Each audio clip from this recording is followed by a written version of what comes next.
ba'zi narsalar qiymati, narxi har xil bo'lishidan qat'iy nazar odamni bir xilday xursand qiladi.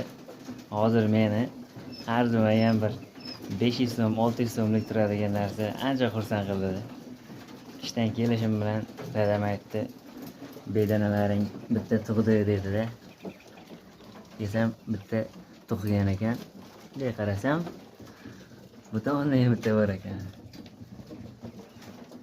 Olib kelganimga ro'p rosa bir hafta bo'ldi. O'ylaganim 45 kunlarda tug'ishni boshlasa kerak deb o'ylaganim. Bilsam 37-38 kunligida shunday bitta ikkita tug'ib nishona berishni boshlar ekan. Sekin-sekin bundan buyog'iga xudo xolasa ko'payib ketadi degan umiddamiz.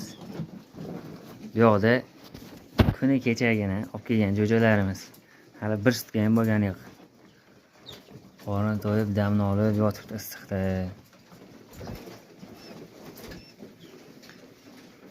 Oqshom ancha sovuq bo'lyapti. Shunga oldiga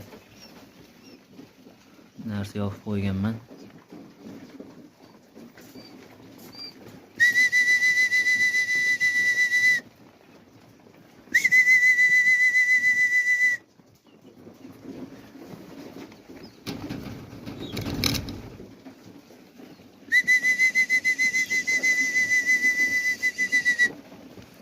Kichkinaligi uchun tagiga bo'z tashab qo'yganmiz.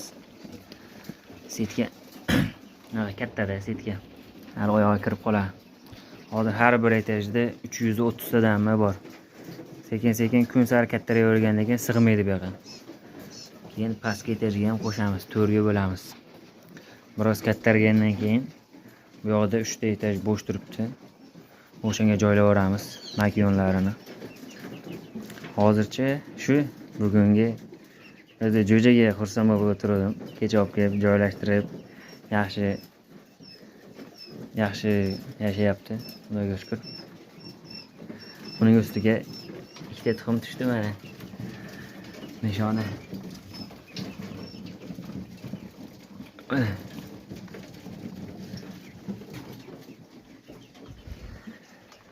Hey.